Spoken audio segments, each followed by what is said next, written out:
Bien, comenzamos con el tema 4, controladores PID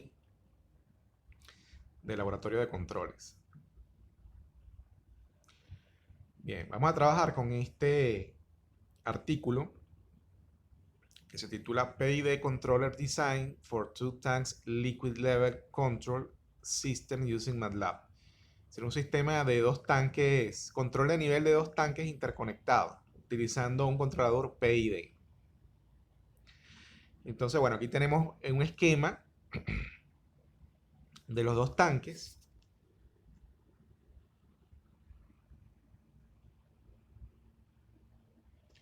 Fíjense que tenemos un caudal de entrada, un queen. Entonces tenemos un primer tanque, un tanque 1, que tiene un área 1 y una altura de nivel H1.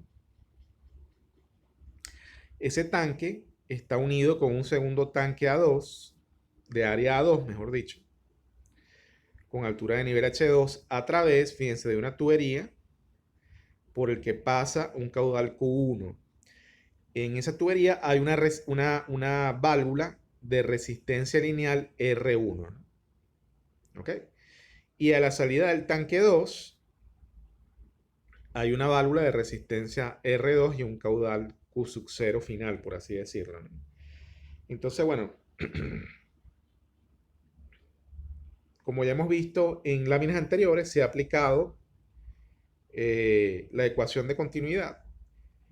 Básicamente ahí lo que se está diciendo es, o sea, se debería comenzar diciendo que el flujo másico que entra esto es para el tanque 1, el flujo másico que entra menos el flujo másico que sale es igual a la variación de la masa dentro del tanque, que cuando uno la manipula matemáticamente, es decir, uno asume que el fluido es de densidad constante, es decir, que es un fluido incompresible, y entonces la densidad puede salir de las derivadas, de las ecuaciones, se puede simplificar y al final nos queda esa expresión 1, donde básicamente lo que dice es que el caudal de entrada menos el caudal de salida del tanque 1 es igual al área del tanque 1 por la derivada de la altura del tanque 1 con respecto al tiempo. La otra ecuación, la ecuación 2, básicamente expresa cómo es el caudal que sale del tanque 1 y entra al tanque 2, es decir, cómo es el caudal 1 en función de la resistencia de la válvula. ¿Ok? Y en función de las alturas, por así decirlo. Y bueno, básicamente ahí lo que se está haciendo es introduciendo la ecuación 2 en la ecuación 1, se manipula matemáticamente la expresión hasta llegar a la expresión 4, y en la expresión 4 se aplica la transformada de Laplace. Y entonces se obtiene la ecuación 5 y la ecuación 5 o la ecuación 6 bueno, básicamente se obtiene la ecuación 5. Déjame ver acá. Se obtiene la ecuación 5 y aquí básicamente lo que se ha hecho es sacar factor común a, disculpen, sacar factor común a H1 y bueno, es la misma expresión.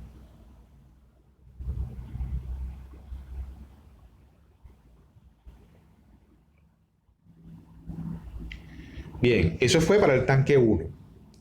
Se hace lo mismo para el tanque 2, fíjense, aquí está el tanque 2, se aplicó la ecuación de continuidad en el tanque 2, se aplicó la definición de la válvula de resistencia R2, o sea, de manera que el caudal que sale del tanque 2, bueno, depende de la altura del tanque 2 y de la resistencia, es inversamente proporcional a la resistencia de la válvula de salida del tanque 2, es decir, a R2, ¿no? Y de nuevo, entonces, bueno, se introduce la ecuación, en este caso la ecuación 8 en la ecuación 7, se manipula matemáticamente, se aplica la transformada de Laplace y se obtiene la ecuación 11. Y bueno, sacando factor común H2, se obtiene la ecuación 12.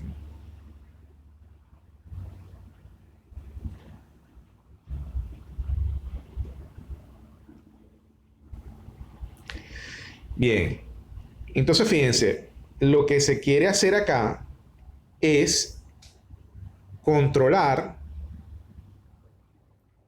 si puedo,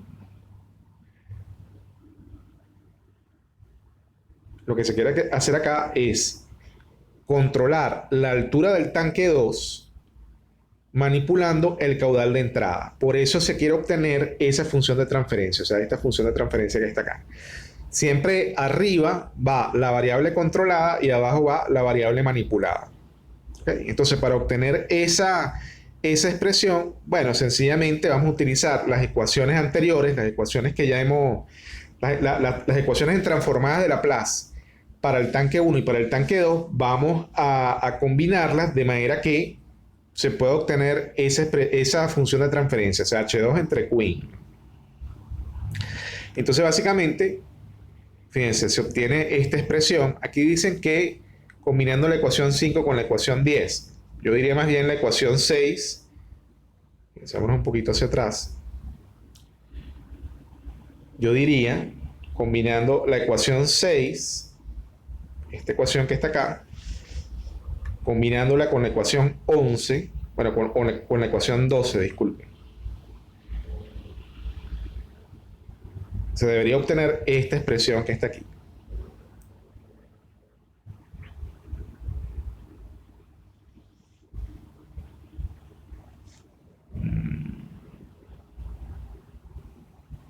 Bien.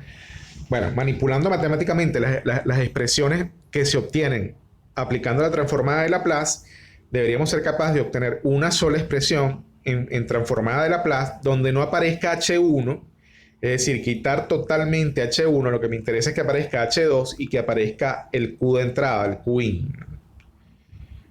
¿Ok? Entonces, bueno, básicamente aquí esta sería una de las expresiones y esta sería la otra expresión. O sea, podríamos decir que esta es una expresión A y esta es una expresión B. Combinando la expresión A y la expresión B, entonces se obtienen esta expresión que está aquí abajo.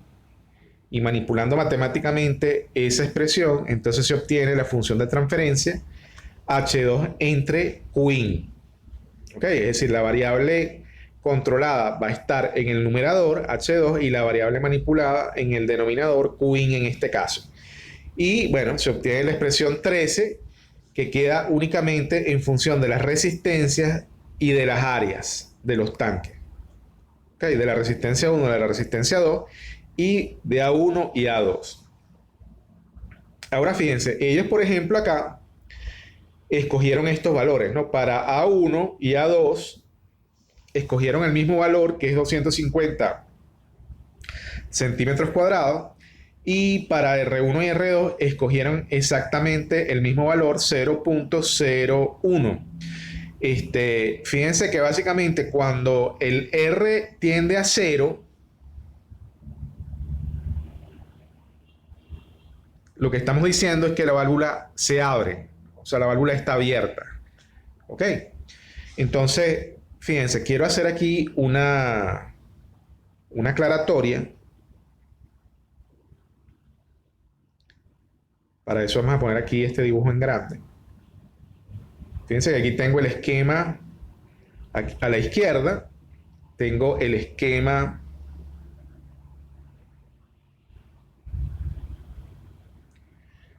o sea, fíjense aquí, tengo el esquemático de, digamos, los dos tanques, ¿no? O sea, digamos, el sistema que estoy analizando. Entonces, fíjense que en este caso, bueno, los autores del artículo que estamos analizando escogieron R1, el valor de R1 0,01, es decir, válvula abierta, y el valor de R2 0,01.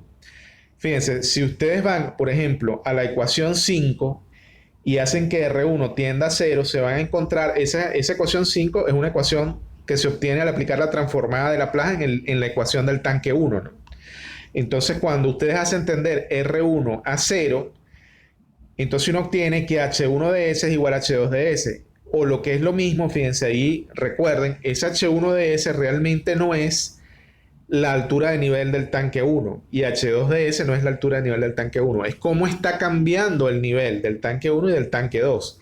De manera que cuando uno en la ecuación 5 hace R1 tender a 0, Entonces, lo que se está dando cuenta es que la variación de la altura del tanque 1 es igual a la variación de la altura del tanque 2.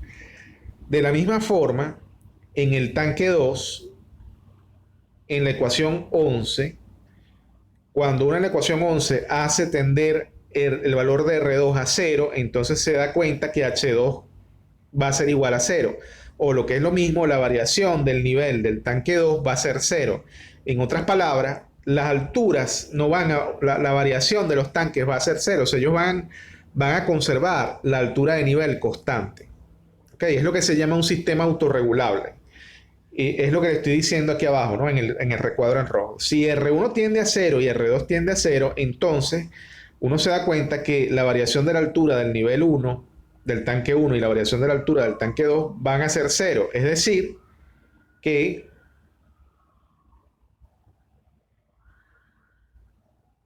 la altura de los tanques no va a variar en el tiempo. Entonces, eso se los digo porque, fíjense, nos vamos a dar cuenta que ellos en el artículo cometieron un error a la hora de graficar la función de transferencia. Entonces, en efecto, esta función de transferencia que ellos calculan está bien. O sea, si uno toma estos datos y los alimenta en la función de transferencia en la ecuación 13, entonces se obtiene esta expresión que está acá, ¿no? O sea, se obtiene esta expresión. Eso está bien, eso está perfecto. Pero lo que sí no está bien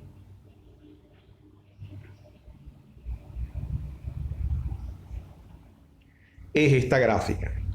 Fíjense, esta gráfica que está acá no da de esa forma. O sea, cuando uno grafica esta función de transferencia, no se obtiene ese comportamiento que está ahí. O sea, que ahí la publicación cometió un error, ¿no? O sea, ellos dicen que obtienen ese comportamiento tomando como set point. Bueno, se grafican solo la planta y están utilizando un escalón de 1, un escalón unitario para excitar la planta. Yo hice ese gráfico, lo hice en el XCOS y en efecto, fíjense que uno obtiene que el nivel, ojo, aquí estamos graficando, recuerden, ¿no? Esto que está acá es H2 sobre Qin, ¿no? Sobre el caudal de entrada. Entonces acá, fíjense, esto que estoy graficando es H2. Realmente lo que estoy graficando es delta H2, la variación de la altura de nivel del tanque 2. Y uno se da cuenta, fíjense, que la altura de nivel no está cambiando. O sea, el delta H del tanque 2 es 0. Y eso tiene lógica por todo lo que hemos visto en las ecuaciones que hemos obtenido de los tanques 1 y de los tanques 2 o del sistema interconectado de tanques. O sea que eso que está ahí tiene lógica. ¿Ok? Bien, entonces bueno, aquí les voy a hablar un poco de lo que es la variable manipulada y la variable controlada. Entonces, supongamos que tenemos el sistema que está en la parte superior de la diapositiva. Es decir, tengo un tanque y quiero controlar la altura de nivel del tanque. Entonces, para ello, fíjense, utilizamos un medidor, ¿no? O sea, un dispositivo que mida la altura de nivel. Lo primero que tengo que hacer es medir cuánto es la altura. SLT en inglés es Level Transducer, ¿no? Es decir, un transductor de nivel, por así decirlo. Entonces, ese dispositivo se va a comunicar con el controlador. SLC es Level Controller. Entonces yo tengo un controlador que básicamente es una computadora y esa computadora, ¿qué es lo que va a hacer? Va a comparar la referencia o lo que llamamos también set point, o sea, el nivel deseado del tanque, o sea, cuál es el nivel que yo quiero que tenga el tanque, lo va a comparar con el nivel actual. Y dependiendo de esa comparación, que por cierto, esa comparación es el error. Es decir, cuando uno al nivel de referencia le resta el nivel actual, eso es lo que uno obtiene es un error. Y dependiendo de ese error, entonces el controlador va a tomar una acción. Es decir, se va a comunicar, por ejemplo, con la válvula de control, que es este dispositivo que tengo acá. Y esa válvula entonces, bueno, va a abrir o cerrar. De manera que fíjense, lo que yo estoy manipulando, sin duda alguna, es el caudal de salida. Es decir, la variable manipulada En este caso es el caudal de salida. Y la variable controlada, o lo que yo quiero controlar, es la altura de nivel. Entonces, en ese caso, si yo quisiera aplicar ese esquema de control, entonces de nuevo, recuerden, yo necesito una función de transferencia donde arriba esté la variable controlada y abajo esté la variable manipulada. Si yo quisiera aplicar ese esquema de control, debería deducir una función de transferencia tal que arriba aparezca la altura de nivel, o sea, el HS, y abajo aparezca el caudal de salida Qout, por ejemplo. ¿Ok? No confundan, fíjense, en el esquema de los dos tanques teníamos una válvula R1 o con resistencia lineal R1 y una válvula con resistencia lineal R2. No confundan esas válvulas con esta que está acá, que es la válvula de control. Esas válvulas R1 y R2 uno las manipula manualmente, es decir, tú las cierras o las abres hasta un cierto nivel y ya, y eso queda así.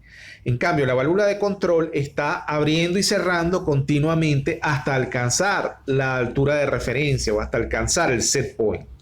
¿Ok? O sea que debemos tener en cuenta que una cosa es la válvula de control y otra cosa son las válvulas, podríamos decir, convencionales, ¿no? Las válvulas que siempre, que mantienen su grado de apertura o de cierre, por así decirlo. Y siempre recordar entonces esto que está acá, o sea, este detalle es sumamente importante. Si yo, lo primero que debo hacer es, dependiendo del esquema de control, voy a identificar cuál es mi variable controlada y mi variable manipulada. Y una vez que las identifique, entonces ya sé que debo llegar a una función de transferencia tal que la variable controlada esté en el numerador y la variable manipulada esté en el denominador. ¿Ok? Bien, bueno, este esquema que está acá, básicamente es igual a este esquema, no es que es igual, es exactamente el mismo esquema. Entonces, yo aquí, por ejemplo, en ese esquema ya vimos que la variable controlada es la altura y que la variable manipulada es el caudal de salida. Ahora, yo pudiera, por ejemplo, pensar en otro esquema que es controlar la altura de nivel, pero esta vez variando el caudal de entrada. Es decir, no Qout, sino Qin, por ejemplo. El caudal de entrada. Entonces, en ese caso, la variable controlada, bueno, ya sabemos que es la altura de nivel y la variable manipulada va a ser el caudal de entrada. De nuevo, fíjense que acá, déjenme ver si puedo, okay. Voy a ponerlo más grande, entonces fíjense que aquí, de nuevo, tengo aquí un medidor de nivel. Ese medidor de nivel se comunica, es decir, manda la señal de la altura actual de nivel al controlador. Entonces el controlador, ¿qué hace? Agarra esta altura que está acá, vamos a suponer que esto es HDT, o sea, la altura actual en el tiempo actual, y la compara con esta H de referencia o set point, ¿no?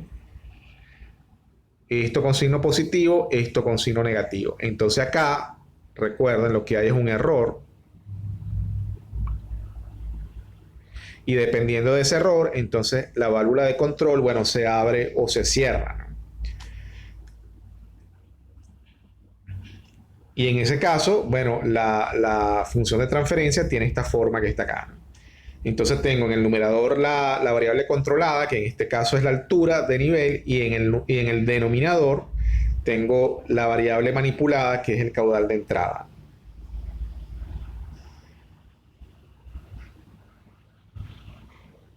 Ok.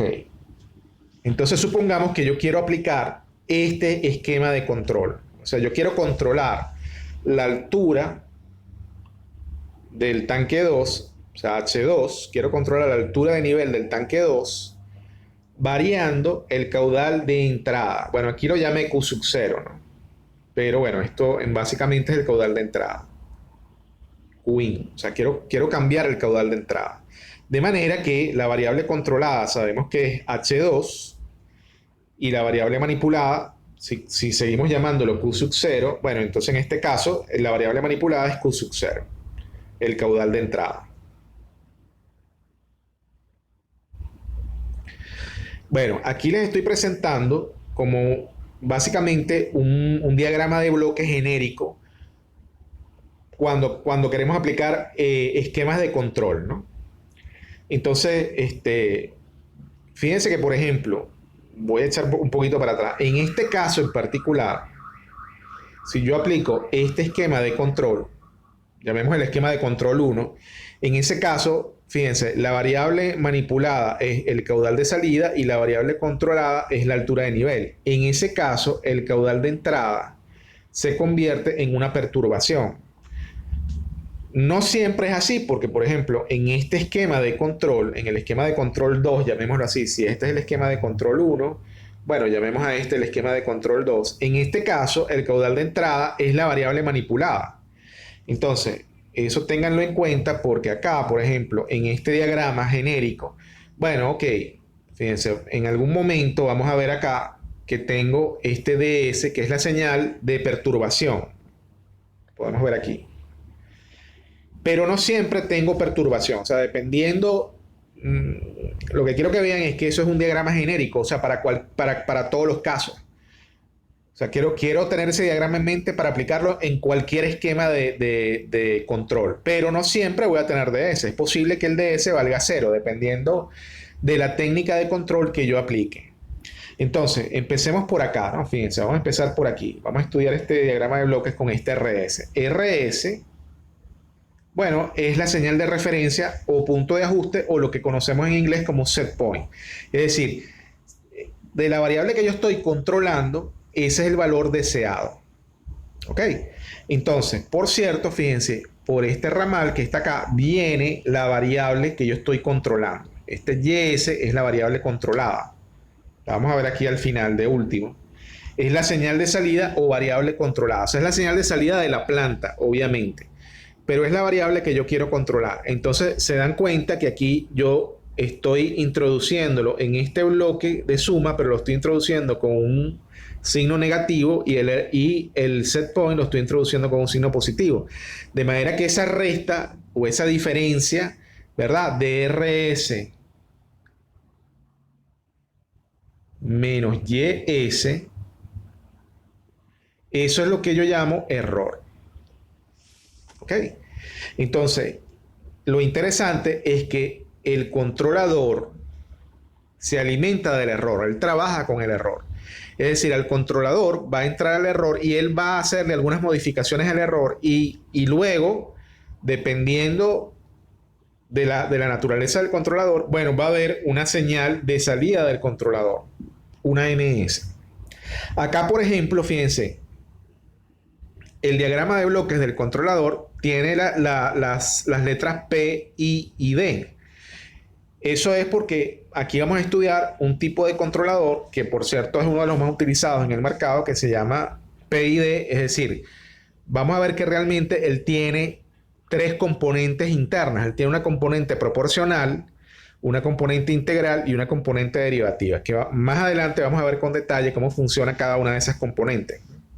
Entonces, bueno, el PID podríamos decir que es el controlador. Hay una señal de salida del controlador, que es MS, y si hubiera perturbación, entonces la perturbación y la señal de salida se suman y se suman acá, y entonces estoy obteniendo la señal de entrada de la planta, UDS. Dice, es la señal o variable de control o la variable manipulada. O sea, básicamente esta es la variable manipulada. Claro, porque recuerden que en la planta, ojo, o sea, esta señal que está acá, por ejemplo, si yo estoy controlando los dos tanques, o sea, volviendo al ejemplo de los dos tanques, si yo estoy controlando el nivel del segundo tanque, entonces la variable controlada es H2, pero en este caso estoy controlándolo manipulando el caudal de entrada. Entonces recuerden, fíjense, que aquí queda H2 sobre Qin o sobre Q0. Entonces, eso va a ser la planta. Entonces, ahí tiene que entrar. Déjenme borrar un momentico esto. Déjenme poner esto más grande.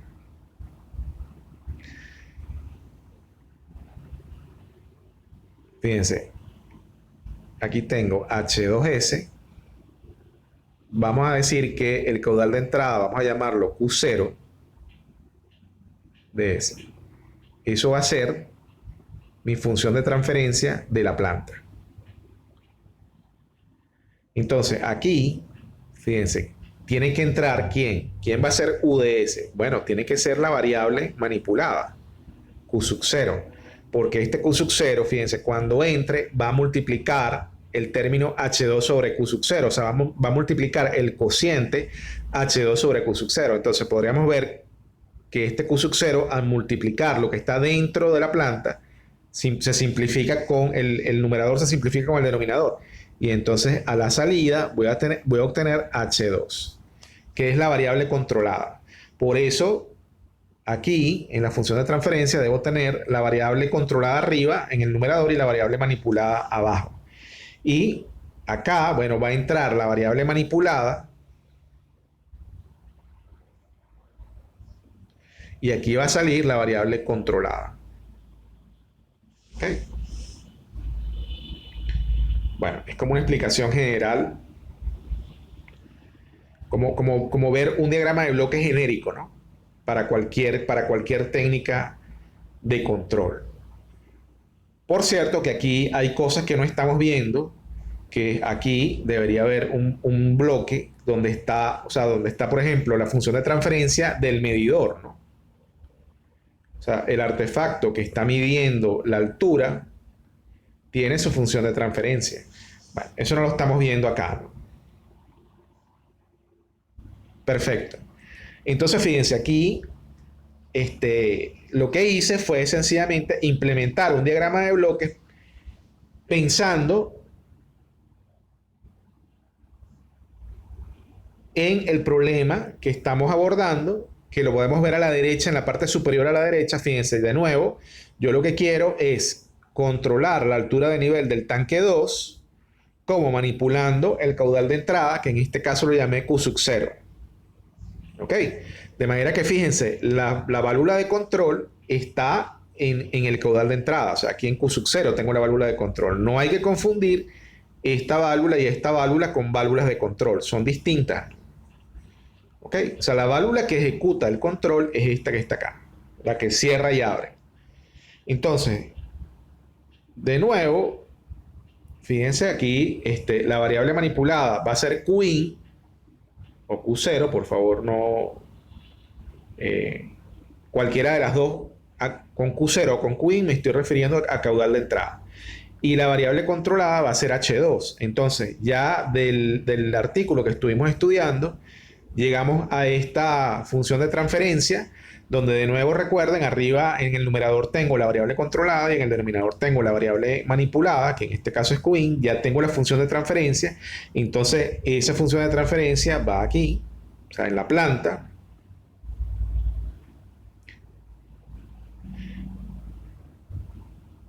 Perfecto, entonces ahora fíjense, aquí estoy sencillamente implementando el diagrama de bloques. Vamos a verlo de esta forma, ¿no? Fíjense, aquí tengo el set point, ¿verdad? La altura de referencia. Esa es la altura de referencia, la altura de nivel a la que yo quiero que esté el tanque 2. ¿Ok? O sea, por ejemplo, si yo quiero que el tanque 2 tenga una altura de nivel de 2 metros, esa es la altura de referencia, ese es mi set point. Entonces, de nuevo, acá, fíjense, está llegando la altura H2. Esto sí es altura. Ya vamos a ver que, fíjense, esto que sale de la planta es el cambio de altura del tanque 2. No, esto sí es la altura del tanque 2. Porque yo aquí, al cambio de altura, le estoy sumando la altura inicial. De todas formas, lo vamos a ver con más detalle ahora. Entonces, por favor, créanme por un momento que esto es H2. O sea, esa es la altura del tanque 2 en el instante de tiempo actual. Entonces, ¿qué hago? Lo introduzco en este bloque de suma, pero lo estoy introduciendo con un signo menos. Es decir, se lo voy a restar a la altura de referencia. Y con eso voy a calcular el error. Perfecto. Ahora el error va a entrar en el controlador PID, que vamos a ver ahora dentro de unas láminas que él tiene su función de transferencia, la función de transferencia del controlador, y de ahí va a salir la variable manipulada, o sea, del controlador. Bueno, en la entrada, justo en la entrada de la planta, va a entrar la variable manipulada. Así como estamos viendo el diagrama de bloques, del bloque del controlador va a salir la variable manipulada, que es el caudal de entrada. Cuando el caudal de entrada se introduzca en el bloque de la planta, que es este bloque que está acá.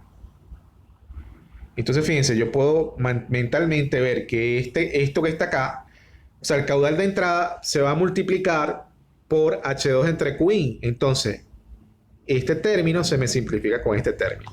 De manera que aquí va a salir, uno podría decir, bueno, pero de ahí va a salir H2. No, realmente es la variación de H2. Entonces, la variación de H2, que es la variable controlada, la voy a llevar por aquí y la voy a sumar con la altura inicial.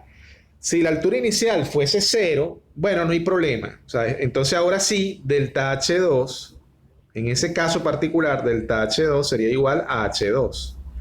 Pero normalmente yo tengo una altura inicial. Entonces, cuando yo le sume a la altura inicial, le sume el delta H2, entonces voy a obtener la variación, o sea, voy a tener la altura, cómo está variando la altura en función del tiempo. O sea, voy a obtener H2. Entonces, perfecto, eso sí, lo voy a mandar para acá y voy a calcular el error. Y si a mí me interesara graficar H2, de hecho me interesa porque es la variable controlada, quiero ver cómo se porta la variable controlada. Entonces, bueno, esta señal la envío para el graficador. ¿Ok? Entonces, bueno, en la práctica o en campo, vamos a estar claros, aquí realmente este es un diagrama simplificado, porque aquí hay muchos otros diagramas. Es decir, recuerden que, déjenme poner esto un poquito más arriba. Fíjense, ¿qué es lo que pasa? Bueno, aquí yo estoy diciendo que el controlador se comunica directamente con la válvula de control. Pero es que realmente acá, en la válvula de control, hay otros subsistemas actuando. Es decir, hay una señal que viene del controlador, es verdad, pero esa señal, por ejemplo, entra en un motor. Y ese motor está conectado a un motorreductor. Y ese motorreductor entonces mueve la válvula, realmente. Entonces lo que le quiero decir es que aquí, a lo mejor acá, hay... sí, ok, va a haber un diagrama de bloques del controlador, pero también va a haber un diagrama de bloques del motor y también, o sea, digamos, voy a tener una función de transferencia del motor reductor y una función de transferencia de la válvula. O sea, en la realidad, yo tengo aquí varios procesos que están actuando en serie, ¿no? Es decir, uno detrás de otro. Claro, yo en este caso en particular, para este diagrama de bloques, todos esos procesos los introduje en ese bloque que está ahí. Bien.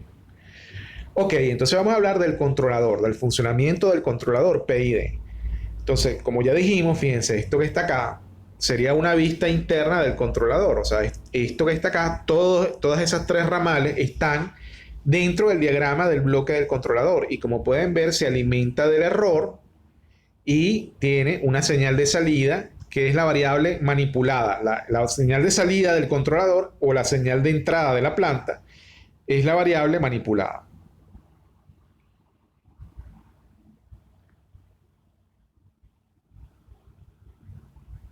Perfecto. Entonces aquí vemos, por ejemplo, fíjense, esa sería la expresión matemática del controlador en el dominio del tiempo.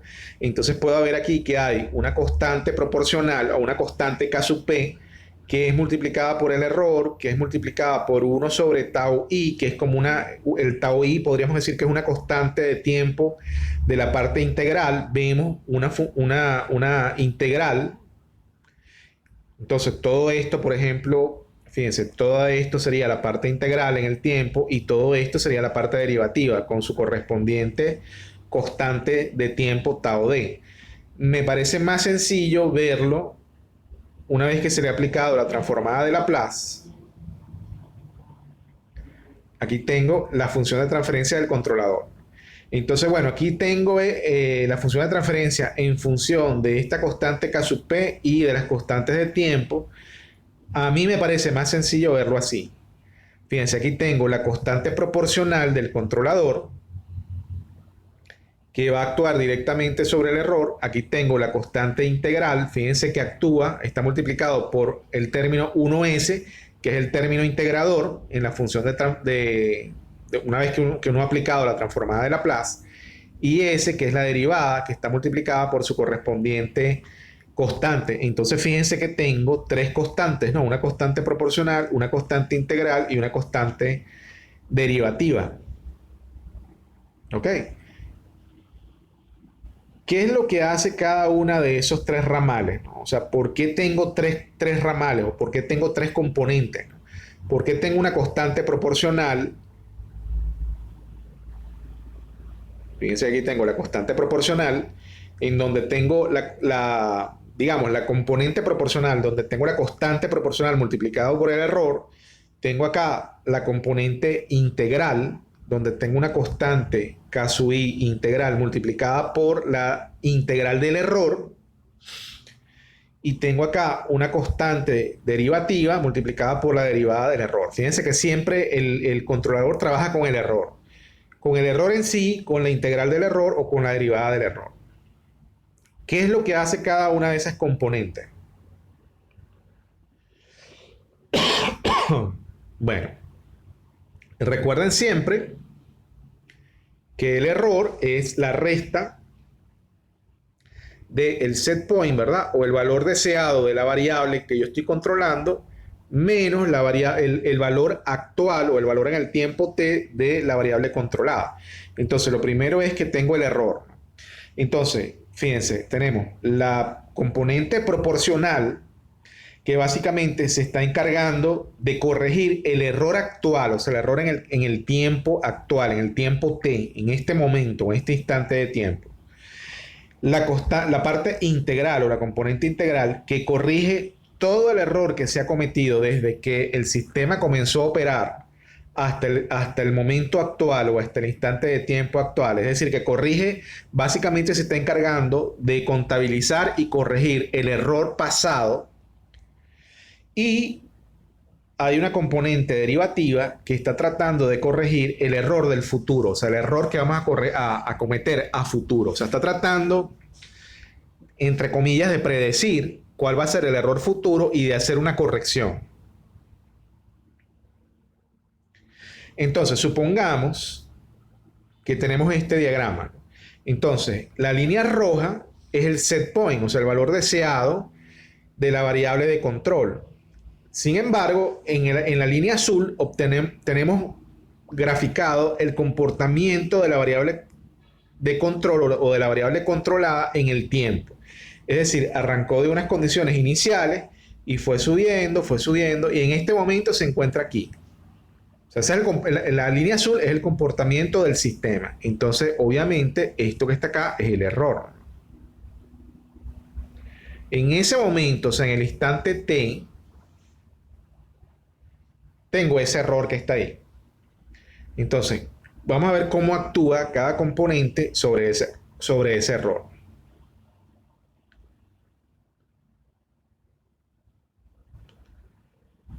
Entonces, lo primero, fíjense, aquí estamos estudiando qué es lo que hace la componente proporcional. Entonces, la componente proporcional, si se dan cuenta, yo estoy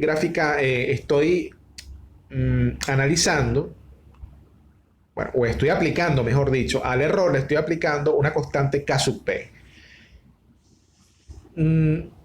Podríamos hacer la analogía con el comportamiento de un resorte. Fíjense, en un resorte, ¿verdad? Yo digo, bueno, la fuerza de resorte va a ser igual a la constante de resorte por el delta de resorte. En este caso, el delta del resorte podríamos decir que análogamente se compara con el error. Y la K del resorte se compara con la K proporcional. Entonces, básicamente, la componente proporcional podríamos decir o compararla con un resorte que está aplicando una fuerza y obligando al sistema que en este momento está aquí, lo está obligando a irse hacia aquí arriba. O sea, le está aplicando una fuerza que es proporcional al error y que hace que el sistema tienda a ir a la posición deseada o al set point. ¿Ok? Claro, de nuevo, fíjense, si el delta es el error, entonces cuando yo agarre el K sub P y lo multiplique por el error, si este K sub P es muy grande, entonces corro el riesgo de que esta fuerza sea muy grande y me mande el sistema más allá del set point. ¿Ok? Bueno, pero eso es algo que tengo que ir cuadrando. O sea, este K sub P yo tengo que encontrar el K sub P idóneo. ¿Ok? Y de hecho, por cierto, vamos a ver más adelante que en cierta medida este K sub D va a tratar de quitar esa energía. Pero bueno, el hecho es, no nos adelantemos. El hecho es que, fíjense, esta corrección que hace el K sub P trata de enviar este punto que está acá, trata de enviarlo hacia arriba, hacia acercarlo a la posición deseada, tal cual como si fuera un resorte. Ahora fíjense, vamos a ver qué es lo que hace la acción integral o la componente integral. Entonces, hasta ahora, podríamos decir que el error cometido, fíjense, si esta fue la condición inicial y esta es la condición actual, bueno, toda esta zona gris es el error que se ha cometido hasta ahora. O sea, es el error acumulado. Entonces, la componente integral trata de corregir ese error y hace como una especie de fuerza distribuida, o sea, aplica como una especie de fuerza distribuida. Entonces, de nuevo, volviendo a la analogía del sistema masa, resorte, amortiguador, si la componente proporcional era un resorte, entonces la componente integral podríamos decir que es la masa o la inercia del sistema. Es decir, está tratando de corregir todo el error que se ha cometido desde el tiempo inicial hasta el tiempo t. Bien, entonces, básicamente ella es la que hace que el error en estado estable, o sea, el error a largo plazo, tienda a cero.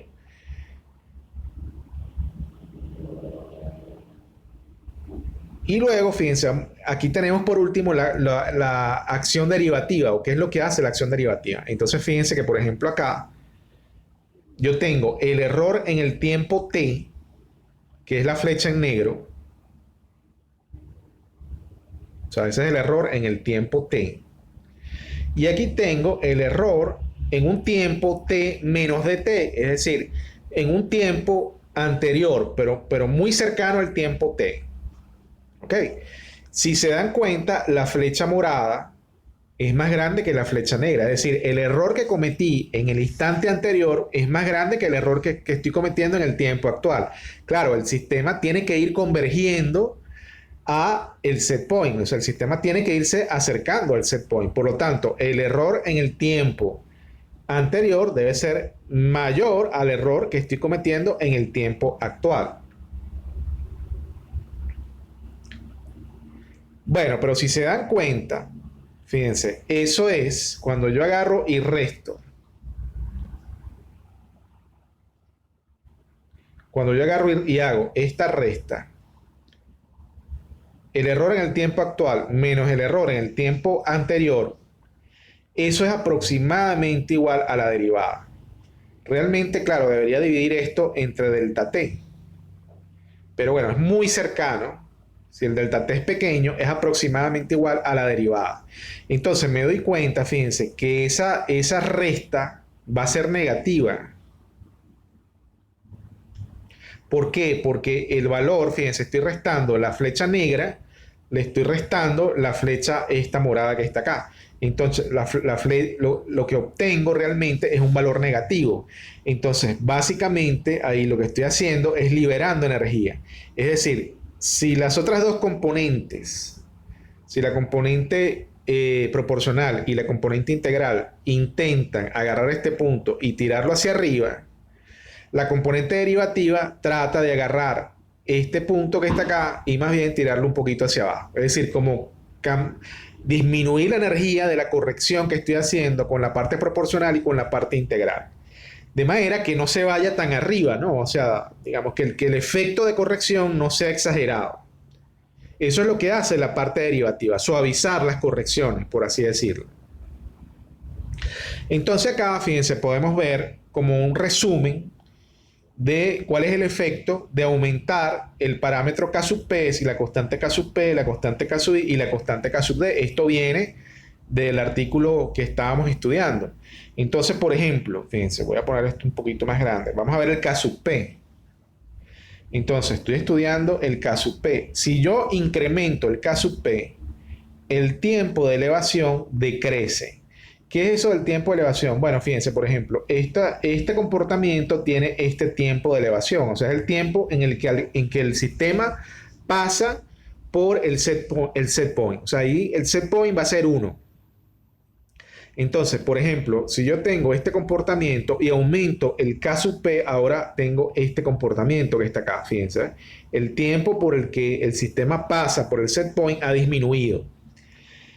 El overshoot es el rebase. Fíjense que aquí tuve este rebase que está acá. O sea, yo quisiera que el sistema llegara al set point, pero lamentablemente él se va un poquito por encima. Entonces, esta altura es lo que se llama overshoot. Cuando uno aumenta el K sub P, esa altura se incrementa. De hecho, acá, fíjense, se aumentó el K sub P y este es el overshoot. Ahora, este es el overshoot. ¿Ok? Settling time es como el tiempo en el que el sistema se hace estable. Entonces, el K sub P tiene poca incidencia en el settling time o en el tiempo para hacer estable el sistema. El error en estado estable, básicamente, lo vamos a ver con más detalle más adelante, pero el error en estado estable es esto que está acá. Si el set point vale 1 y mi sistema está aquí abajo, ese es el error en estado estable. Básicamente acá el error en estado estable, fíjense, tiende a 0. A medida que se aumenta el K sub P, el error en estado estable decrece. Y a medida que se aumenta el K sub P, la estabilidad se degrada. ¿Qué es eso de estabilidad? Bueno, fíjense, cuando yo aumento el K sub P, por ejemplo, al principio yo tengo este sistema, disculpen. Al principio yo puedo tener este sistema. Si yo aumento el K sub P, bueno, el sistema pasa a comportarse así, pero empieza a oscilar. O sea, tiene muchas oscilaciones. A eso se le llama estabilidad. O sea, a mí me interesa que no haya esa cantidad de oscilaciones. De manera que si se aumenta el K sub P, el sistema se hace inestable. O se degrada la estabilidad, por así decirlo. Bueno, aquí tenemos qué es lo que pasa con el K sub I. O sea, si se aumenta el K sub I, el tiempo de elevación decrece, el overshoot se incrementa el tiempo para que el sistema se vuelva estable. Pero lo más importante, fíjense, lo más interesante es esto que está acá. Yo creo que el papel del K sub I es eso, es eliminar el error en estado estable. Tal cual. Básicamente es el papel preponderante del K sub I. O sea, yo aumento el K sub I para eliminar el error en estado estable. Y la estabilidad también se degrada. Es decir, que uno no puede aumentar el K sub I de manera desproporcionada, porque entonces uno obtiene un sistema que se vuelve cada vez más inestable. Y finalmente, fíjense, el K sub D. Si uno aumenta el K sub D, bueno, en el tiempo de elevación hay un cambio menor, o sea, básicamente no hay influencia. El overshoot decrece. Básicamente, este es el papel de K sub D, disminuir el overshoot. El settling time decrece. En el error en estado estable no hay efecto en teoría y la estabilidad mejora si el K sub D es pequeño. Entonces, fíjense, el papel más importante de cada uno de estos, el K sub P, por ejemplo, el papel más importante es este que está acá.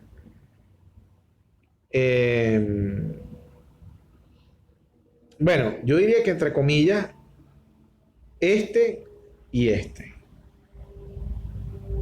¿Ok? O sea, lograr que el estado estable, acercarme al set point. Es decir, lograr que el error en estado estable decrezca. El K sub I, el papel más importante es eliminarlo. O sea, el K sub I lleva a cero el error en estado estable. Lo que no hace el K sub P. El K sub P te acerca, pero el K sub P nunca va a eliminar el error en estado estable. Ya lo vamos a ver ahora con más detalle. Y el K sub D lo que va a hacer es esto, eliminar el overshoot. O sea, esos son los papeles más importantes de cada componente, por así decirlo. Bueno, fíjense, esto es lo que reporta el artículo, ¿no? O sea, el artículo dice, bueno, mira, para la función de transferencia, con los valores que yo estoy eligiendo, cuando yo utilizo únicamente K sub P, y el K sub P vale 20, o sea, únicamente estoy utilizando la componente proporcional y le pongo un valor de 20, tengo ese comportamiento que está ahí, ¿no? Fíjense que en efecto ha subido. Voy a ponerlo un poquito más grande.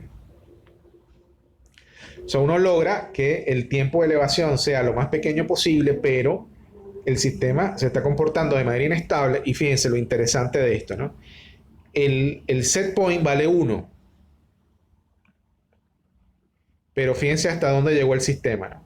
Se acercó mucho, pero no vale 1. O sea, digamos, no, hay un error en estado estable. O sea, esa diferencia que está ahí, ese delta, eso es lo que se llama error en estado estable.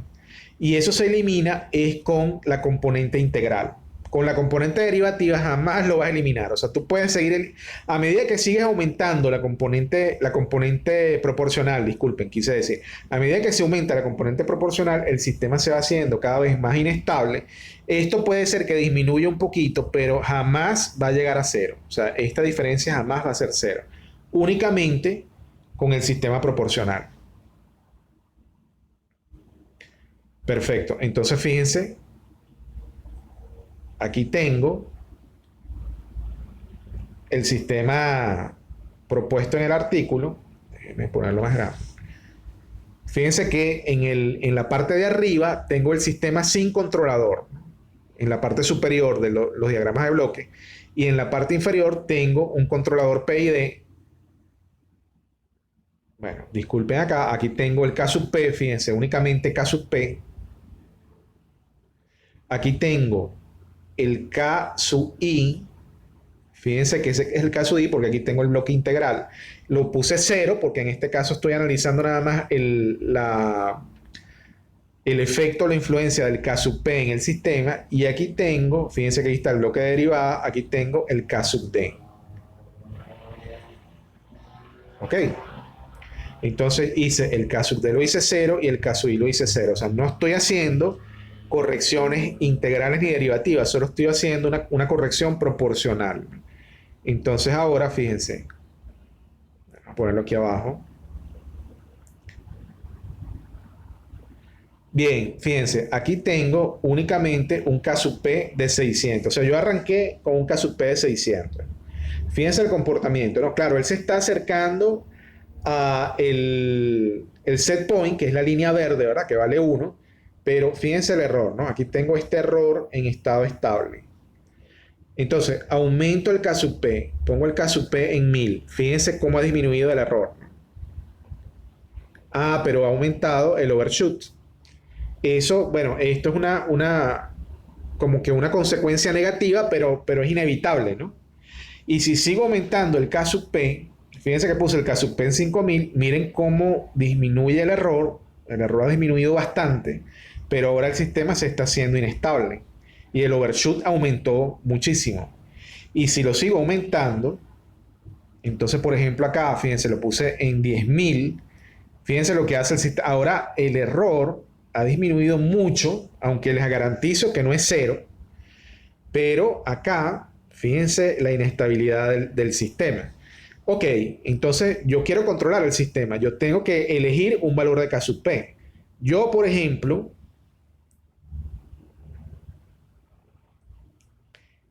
elegí como valor de K sub P, elegí este que está acá, el 1000. Alguien pudiera haber dicho, bueno, pero ¿por qué no eliges el de 5000? O eliges, por ejemplo, podría haber sido K sub P igual 2000. Y así te acercas un poquito más. Es verdad, todas esas observaciones son válidas. Es decir, aquí cada solución es particular y es individual. O sea, entre comillas, aquí hay una parte subjetiva. Porque, bueno, ¿qué es lo que pasa? Bueno, sí, aquí tengo un error, pero ese error lo voy a arreglar con la componente integral. Y aquí tengo un overshoot. Bueno, pero eso lo voy a arreglar con la componente derivativa. Ahora, alguien pudiera haber dicho, bueno, ok, pero si lo voy a arreglar con la componente derivativa, agarra este y entonces aquí de repente tienes menos error que arreglar. Está bien, pero habría que ver cómo se comporta el sistema. O sea, de repente aquí necesito un K sub D más grande y recuerden que el K sub D también tiene influencia en la estabilidad del sistema. Entonces, yo lo que quiero es limitar el K sub D, no tener que utilizar un K sub D tan grande.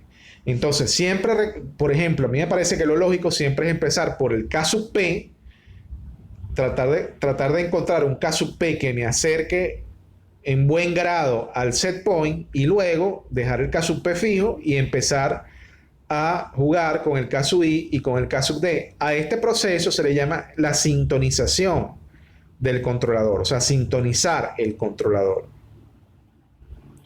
Ok, entonces fíjense, aquí vimos el efecto que tiene el K sub P en el sistema. A medida que yo aumento el K sub P, ok, disminuyo el error en estado estable, pero aumento el overshoot y aumento la inestabilidad.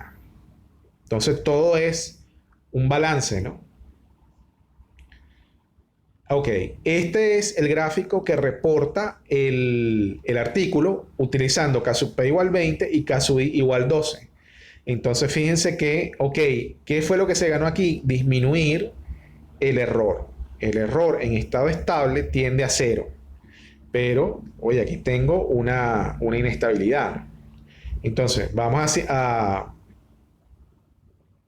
simular. Ahora fíjense que yo dejé aquí el K sub P, lo dejé fijo, ¿no? El K sub P lo dejé en 1000. Ahora empiezo a variar el K sub I. Y el K sub D lo dejo en 0. O sea, el K sub D lo mantengo en 0. Entonces estoy variando el K sub I, lo estoy aumentando poco a poco. O sea, tratan de aumentarlo siempre en cantidades pequeñas. Entonces, de nuevo, fíjense que yo tengo el comportamiento. Ah, bueno, por cierto, no, hay una cosa aquí que yo no he. Este comportamiento, disculpen acá, hay una cosa que no he explicado bien. Este comportamiento, aquí tengo el sistema únicamente sin controlador, ¿no? O sea, únicamente estoy excitando la función de transferencia del proceso.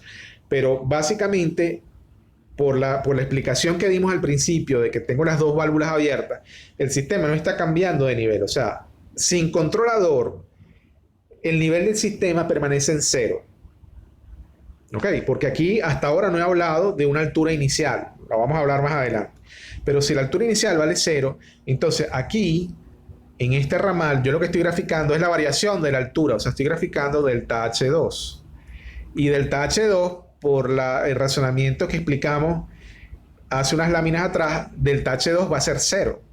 Entonces, estoy viendo básicamente una línea ahí que se medio ve sobre 0, pero ese es el comportamiento del sistema sin controlador.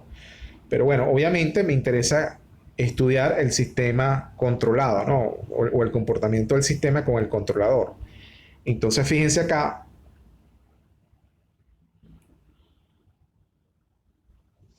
vamos a ver, recuerden, aquí el K sub I vale 0. Entonces aquí tengo el K sub P de 1000, que fue lo que hice en la lámina pasada.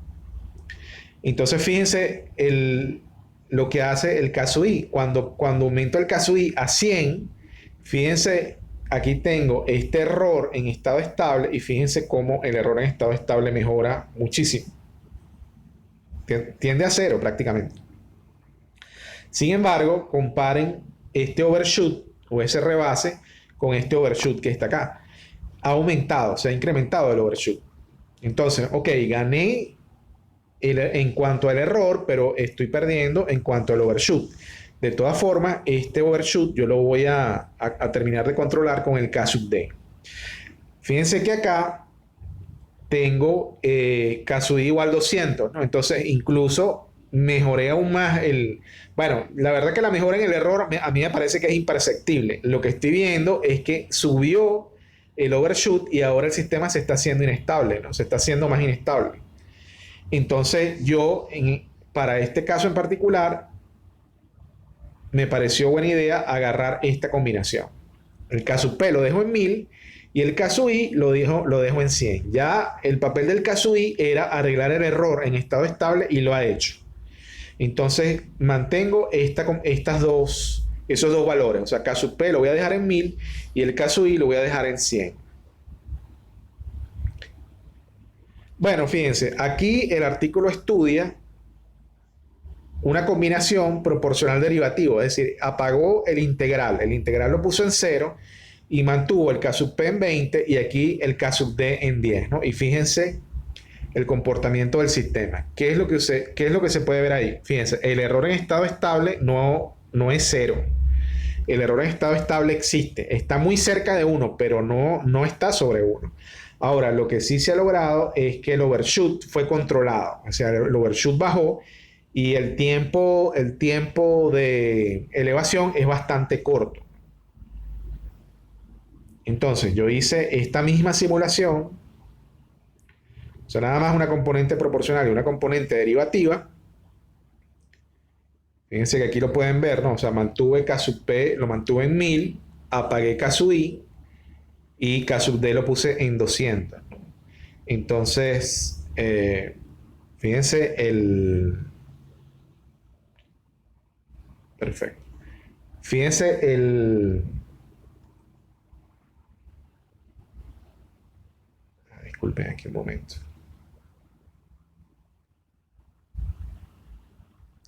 Fíjense la influencia del K sub D. Podríamos decir que aquí el K sub D vale 0. O sea, ese es mi gráfico inicial con K sub P igual 1000. Fíjense que el error en estado estable no es afectado por el K sub D. O sea, yo tengo este error en estado estable y es exactamente igual que este error. O sea, el error no ha cambiado. O sea, que el K sub D no me afecta el error en estado estable. Lo que sí es que ha disminuido, fíjense, el overshoot. Aquí tenía este overshoot, aquí tengo menos, con K sub D igual a 100, disminuye el overshoot y con K sub D igual a 200, disminuye todavía más. ¿Ven? No afecta el tiempo de elevación. Fíjense que básicamente lo único que afecta es disminuir el overshoot, o sea, suavizar el rebase. ¿Ok? Logrado. Ese rebase viene básicamente por el K sub P, porque ha habido demasiada energía en la corrección proporcional y entonces digamos, el sistema que yo quería llevar al set point terminó pasando el set point en algún instante de tiempo. Entonces fíjense que ese es digamos, la influencia que tiene el K sub D en el comportamiento del sistema. Entonces, para mi criterio, me pareció que era bueno esta combinación. O sea, dejar K sub D igual a 100. O sea, no tratar de corregir tanto. Aunque realmente pude haber usado 200. O sea, alguien pudo haber dicho, bueno, pero en el 200 no se ve tan mal. Bueno, y tendrían razón. De nuevo, yo les digo que esto es una aproximación subjetiva. O sea, cada quien aquí debe tener su propia solución, su solución particular o personal. Y finalmente, fíjense, aquí tengo todas las componentes actuando. K sub P, K sub I y K sub D. El gráfico que está reportando el artículo tiene en este caso un valor de K sub P igual a 20, un valor de K sub I igual a 12 y un valor de K sub D igual a 10. Y ese es el comportamiento del sistema. Entonces, bueno, sí, hay un cierto rebase, pero bueno, habría que ver si estamos satisfechos con ese rebase que está ahí. Porque, por ejemplo, imagínense que yo estoy controlando un ascensor. Entonces, yo quiero que el ascensor se pare en el nivel del piso. Entonces, él se está moviendo y que llegue, digamos, de la forma más suave al nivel del piso. En este caso, fíjense, el ascensor haría como una especie de brinco. ¡Pam! Y él llegaría al nivel del piso porque me doy cuenta que el error vale 0. Fíjense, aquí el error vale 0. Sí, pero el comportamiento del ascensor, él agarró, por ejemplo, si yo quiero que llegue al piso 3, de repente le está subiendo, sube un poquito más y baja y se queda en el piso 3, pero esa subida y esa bajada a lo mejor no es deseable desde el punto de vista de la comodidad del usuario del ascensor. Entonces depende qué sistema esté yo controlando. Perfecto, entonces fíjense que acá yo estoy usando las tres componentes. Estoy usando una componente integral, una componente derivativa y una componente proporcional. Aquí he hecho, fíjense, dos combinaciones. Vamos a ver si puedo. Ok, aquí lo voy a poner más grande para que lo vean. Bueno, fíjense, la que yo estoy reportando aquí arriba, estoy reportando una de ellas. O sea, K sub P igual a 1000, K sub I igual a 100, K sub D igual a 200. Sería esta que está acá. La que estoy reportando arriba. Pero tengo otra que se la estoy poniendo acá, ¿no? Entonces, fíjense, vamos a ponerlo un poco más grande para ver. Perfecto. Aquí, así. Ah, bueno. Ok, perfecto. Disculpen, que cada vez que pongo que quiero... Ok, vamos a dejarlo así.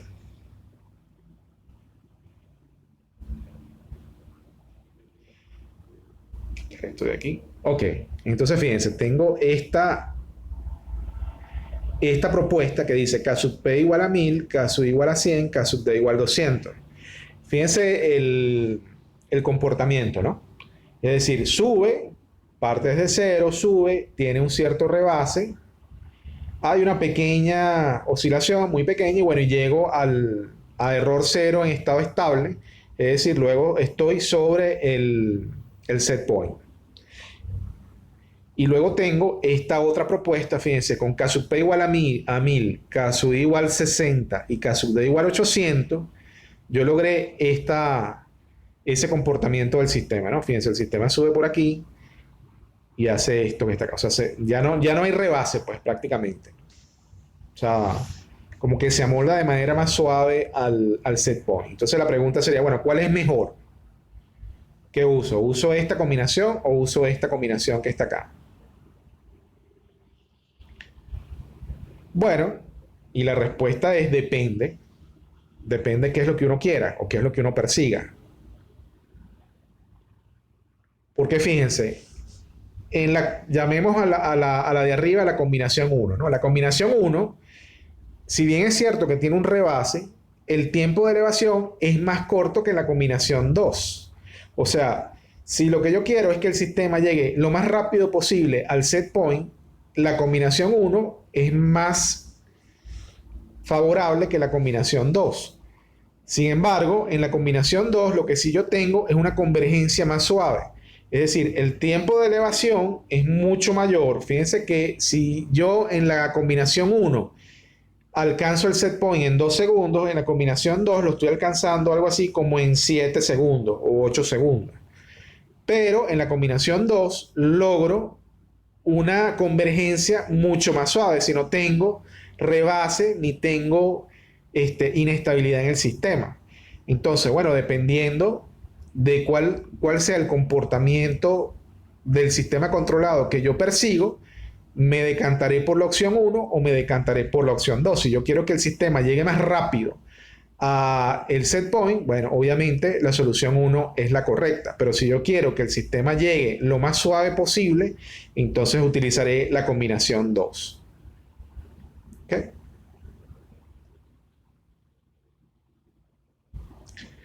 Bien, bueno, aquí tengo, por ejemplo, el comportamiento, esto es un gráfico que reporta el artículo, entonces tengo todas las combinaciones posibles, ¿no? Es decir, cómo se comporta el sistema, si uso nada más, por ejemplo, la componente proporcional, si utilizo la combinación proporcional integral, proporcional derivativa, etcétera, pues, ¿no? O sea, todas las combinaciones que se estudiaron en el artículo. Fíjense, si yo tuviera una altura inicial, hasta ahora yo no había considerado que el tanque 2 tuviera una altura inicial. Si yo tuviera una altura inicial, tengo que considerarla. Fíjense, la voy a poner acá. La voy a tomar en consideración aquí. Entonces fíjense que esto es delta H2, lo que sale de la planta es delta H2 y aquí yo le estoy sumando H2 sub 0 o H2 inicial. De manera que acá, fíjense, en esta señal que viene aquí, yo tengo H2. Ahí sí tengo H2.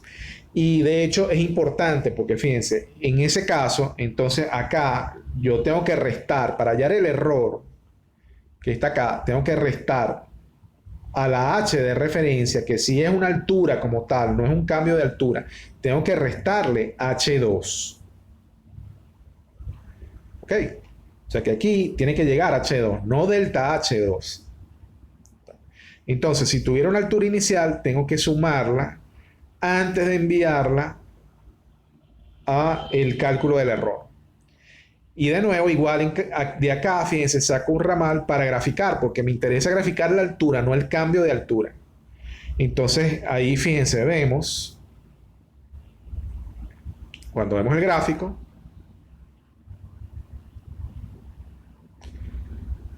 vemos que en efecto, fíjense, él está partiendo de una altura inicial. Yo supuse que la altura inicial eran 10 centímetros. El sistema parte de la altura inicial y va al set point. En este caso, fíjense, el set point sería, en este caso el set point yo lo puse como 18. Y se puede ver que en efecto converge tal cual, o sea, digamos, con un pequeño rebase converge al set point. O sea, y se logra un error de estado estable igual a 0 con esta combinación que está acá, que es la misma combinación 1, ¿no? Entonces, fíjense que el sistema hace exactamente lo esperado. O sea, parte de la altura inicial y llega al set point, gracias a las acciones de control. O sea, aquí se puede ver que yo supuse una altura inicial de 10 y un set point de 18. El set point de 18 viene dado acá, dado por el escalón, ¿no? O sea, en el escalón yo definí una altura de 18. Bien. Entonces, en efecto, hay que recordarse eso. O sea, en el caso de que haya alturas iniciales, bueno, hay que sumar a la salida del bloque de planta, hay que sumarle la altura inicial, de manera de obtener el cambio de altura en el tiempo. Me pareció interesante graficar el error, ¿no? Fíjense que aquí yo estoy sacando, acá tengo el error, a la entrada del controlador, ¿no? Entonces saqué un ramal y lo grafiqué. Fíjense que aquí le estoy sumando 0, ¿no? O sea, digamos, para aprovechar el diagrama de bloques anterior, le puse aquí altura 0, porque bueno, yo no tengo ningún error inicial, ¿no? O sea, digamos, no. Es más, yo pude haber quitado esta parte de acá. O sea, a mí lo que me interesa es graficar el error. Entonces, fíjense que el error lo estoy graficando. Este es el mismo caso con la altura inicial, ¿no? O sea, tengo una altura inicial de 10 centímetros y un set point de 18. Entonces aquí abajo podemos ver el error.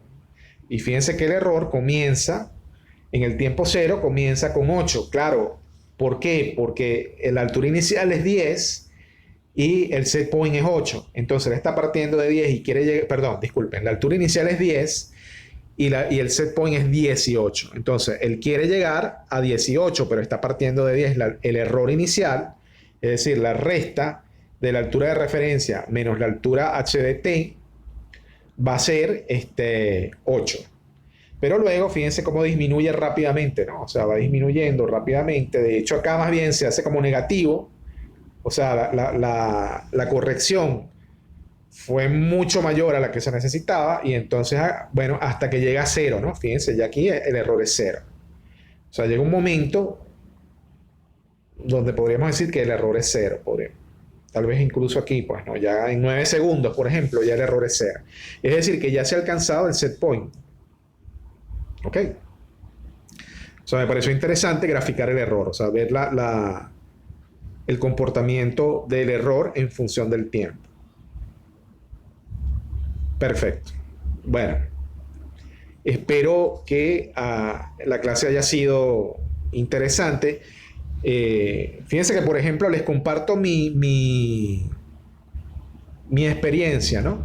O sea, cuando yo vi controles automáticos en la universidad, nada más me daban teoría. Y la verdad que uno veía controles automáticos, una materia, si se quiere, bastante completa, porque tiene muchas cosas, muchos temas, entre comillas, desconexos, ¿no? Es decir, por ejemplo, uno tiene que ser capaz, para controlar un sistema, lo primero que tú tienes que hacer es hallar la ecuación diferencial del sistema. Que eso, por ejemplo, ustedes lo ven en dinámica 2, con mucho detalle. Hallar la ecuación diferencial del sistema. Luego tienes que aplicarle la transformada de Laplace, que es un tema más que todo matemático. Entonces, se halla la ecuación en transformada de Laplace del sistema. Entonces, de ahí se obtiene la función de transferencia. Con la función de transferencia se arman los diagramas de bloque, que es otro tema. Y entonces con los diagramas de bloque, luego uno se da cuenta que tiene que introducir un diagrama de bloque que es el controlador. Entonces en este caso en particular estudiamos el controlador PID, que tiene una parte proporcional, una parte integral y una parte derivativa. Normalmente en los cursos de teoría es difícil llegar a la parte del controlador. Es decir, se da la deducción de las ecuaciones diferenciales, se da la transformada de Laplace, se da el diagrama de bloques, se explica álgebra de bloques, se explica, por ejemplo, cómo excitar el diagrama de bloques, entonces se ve, qué sé yo, una función escalón unitario, una función rampa, etcétera. Pero es difícil por el tiempo llegar al controlador PID. Y de todas formas, si no se utiliza un simulador, es difícil ver cómo actúa cada componente del controlador PID en el comportamiento del sistema. Entonces, básicamente, en la teoría, uno queda como que no se le ve el queso a la tostada, ¿no? Uno dice, bueno, pero ¿por qué? ¿Cómo es que se usan aquí tantas cosas? O sea, ¿para qué sirve ver tantas cosas? Al final no se ve con detalle el control del sistema. Y creo que en esta clase hemos visto con detalle el control del sistema, por lo menos con un controlador PID. Es decir, cuál es la influencia que tiene la parte proporcional, la parte derivativa y la parte integral en el comportamiento del sistema. Y hemos visto que en efecto uno puede hacer que el sistema parta de unas condiciones iniciales y hacerlo llegar a una condición deseada, que es el set point. Entonces, realmente en la clase de hoy hemos visto el control, o sea, por fin vimos lo que es controlar el sistema. Hasta ahora no lo habíamos visto. O sea, en la clase 1 vimos, por ejemplo, la parte de ecuaciones diferenciales y vimos la simulación de los sistemas. Qué sé yo, en la parte 2 vimos funciones de transferencia. En la parte 3 habíamos visto el concepto de controlabilidad, de observabilidad y de controlabilidad. Y hoy realmente es que estamos aplicando las técnicas de control y estamos viendo cómo se comporta un sistema que es controlado, ¿no? Y que en efecto el control tiene influencia, ¿no? Es decir, yo logro el control del sistema. Entonces, por eso me parece que esta clase es muy importante, porque al final es como un cierre. O sea, realmente le da un cierre a la parte de la teoría e incluso a la parte de la práctica. O sea, sabemos que sí, que el control funciona y que toda esta matemática que hemos visto y todo este modelaje que hemos visto se puede aplicar en campo o en la industria para hacer que los sistemas se comporten de la manera que uno desea. Entonces, al final, de manera anecdótica, le cuento esto porque yo preparando estas clases, sobre todo esta clase que está acá, le he visto el queso a la tostada, ¿no? De mis estudios de controles, ¿no? O sea, a lo mejor cuando a mí me dieron controles, me dieron tanta teoría, pero al final no se concretó, toda esa teoría no se unió para ver un sistema, cómo se comporta de manera controlada. Y aquí lo hemos visto. Entonces me parece que esta clase es interesante, es importante y es ilustrativa. Espero que ustedes lo vean de la misma forma. Bien, entonces estamos en contacto. Cualquier pregunta, ya saben que estamos en contacto a través de WhatsApp. Hasta luego.